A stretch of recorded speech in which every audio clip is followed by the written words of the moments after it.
why I remember this, typed some numbers into a calculator laboriously, perhaps struggling with his far-sightedness. I reread that story just now, and I again find it extraordinary, for reasons I presume are different. But I get distracted by the melancholic attempt to guess which of those words I didn't know back then.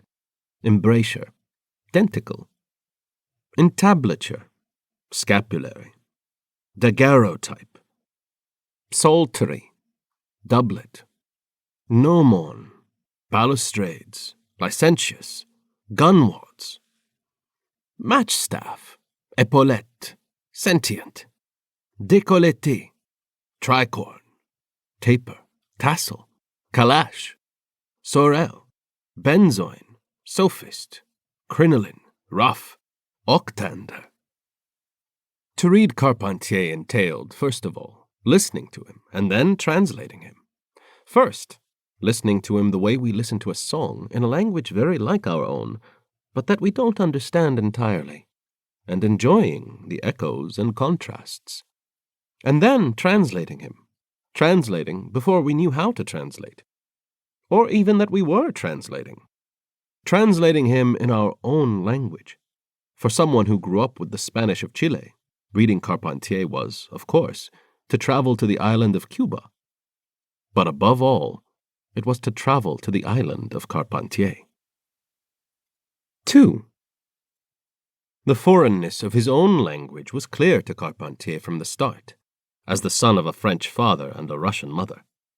Throughout his life, he affirmed the official story that he had been born in Havana, but a few years after Carpentier's death, Guillermo Cabrera Infante leaked the juicy tidbit that he had actually been born in Lausanne, Switzerland, a bit of gossip that was never disproven, perhaps because it was supported by a birth certificate. The hypotheses about this lie, or, to put it more kindly, this slight displacement of the truth, are numerous. Of course, Carpentier probably wanted to minimize his foreignness, for reasons we do not know, though contemplating them is fascinating.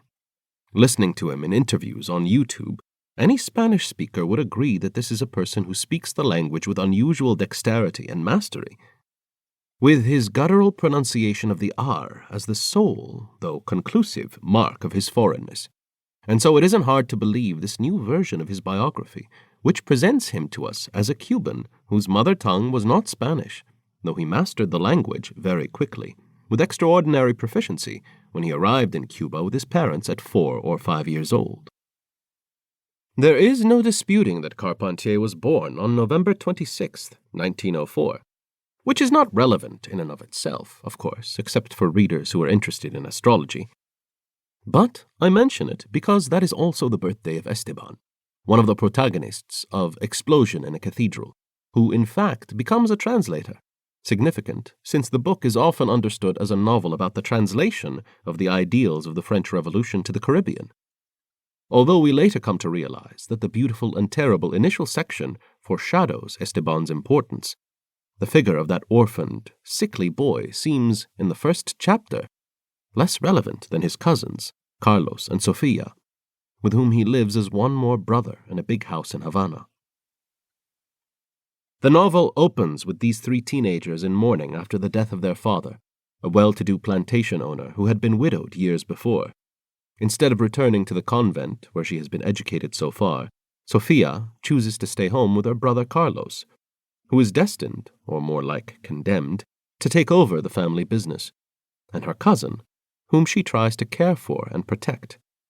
The 3 young people cope with their pain, even as they discover the joys of this shared life.